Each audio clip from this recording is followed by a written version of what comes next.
കണ്ണൂരിൽ സ്ഫോടക വസ്തു പൊട്ടിത്തെറിച്ച് തൊഴിലുറപ്പ് തൊഴിലാളികൾക്ക് പരിക്കേറ്റു. മാലൂർ പൂവംപൊയിലിൽ ഇന്ന് ഉച്ചയോടെയായിരുന്നു സംഭവം. സ്വകാര്യ വ്യക്തിയുടെ പറമ്പിൽ ജോലി ചെയ്യുന്നതിനിടെയാണ് പൊട്ടിത്തെറി ഉണ്ടായത്. ഫെലിക്സാണ് വാർത്തയുടെ വിവരങ്ങൾ നൽകാൻ ചേരുന്നത്. ഫെലിക്സ്, സംഭവത്തിൽ എത്ര തൊഴിലാളികൾക്കാണ് പരിക്കേറ്റത്, എങ്ങനെയെന്നാണ് വിവരങ്ങൾ ലഭിക്കുന്നത്?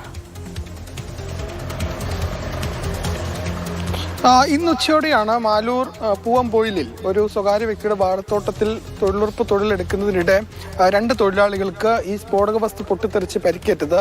അവരവിടെ കിളയ്ക്കുന്നതിനിടയിൽ ഇത് പൊട്ടിത്തെറിക്കുകയാണ് ഉണ്ടായത്. ഇത് എന്താണ് പൊട്ടിത്തെറിച്ചതെന്നത് സംബന്ധിച്ചുള്ള വ്യക്തതയില്ല. അത് സംബന്ധിച്ച് ബോംബ് സ്ക്വാഡ് അടക്കം സ്ഥലത്തെത്തി പരിശോധന നടത്തുന്നുണ്ട്. രണ്ട് തൊഴിലുറപ്പ് തൊഴിലാളികൾ വിജയലക്ഷ്മി, പ്രീത എന്നിവർക്കാണ് പരിക്കേറ്റത്. ഇതിൽ ഒരാളുടെ മുഖത്ത് പരിക്കേറ്റിട്ടുണ്ട്. ഉടൻ തന്നെ അവരെ ആശുപത്രിയിൽ പ്രവേശിപ്പിക്കുകയും ചെയ്തു. പക്ഷേ പരിക്ക് ഗുരുതരമല്ല എന്നതാണ് നമുക്ക് മനസ്സിലാക്കാൻ കഴിയുന്നത്.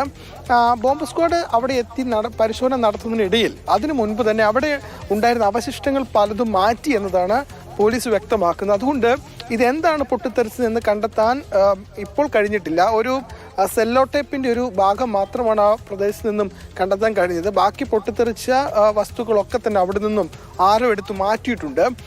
അതുകൊണ്ട് തന്നെ ഇത് എന്താണ് സംഭവിച്ചത്, എന്താണ് പൊട്ടിത്തെറിച്ചത് എന്ന് സംബന്ധിച്ച് വിശദമായ പരിശോധന വേണമെന്നതാണ് പോലീസ് വ്യക്തമാക്കുന്നത്. ഒപ്പം തന്നെ ആ പരിസരത്തൊക്കെ തന്നെ ആ പരിശോധനകൾ ഈ ബോംബ് സ്ക്വാഡ് നടത്തുന്നുണ്ട്. എന്തെങ്കിലും തരത്തിൽ ഇനിയും സ്ഫോടക വസ്തുക്കളോ മറ്റോ ഒളിപ്പിച്ച് വെച്ചിട്ടുണ്ടോ എന്നത് അറിയേണ്ടതുണ്ട്. അതുകൊണ്ട് തന്നെ ആ പരിസരങ്ങളിലൊക്കെ തന്നെ വലിയ പരിശോധന നടത്തുന്നുണ്ട്. ഏതായാലും രാഷ്ട്രീയ സംഘർഷങ്ങളൊന്നും അധികം നടക്കാത്തൊരു മേഖലയാണ്. അതുകൊണ്ട് എന്താണ് സംഭവിച്ചത് എന്നത് സംബന്ധിച്ചുള്ള വിശദമായ അന്വേഷണം പോലീസ് ആരംഭിച്ചിട്ടുണ്ട്.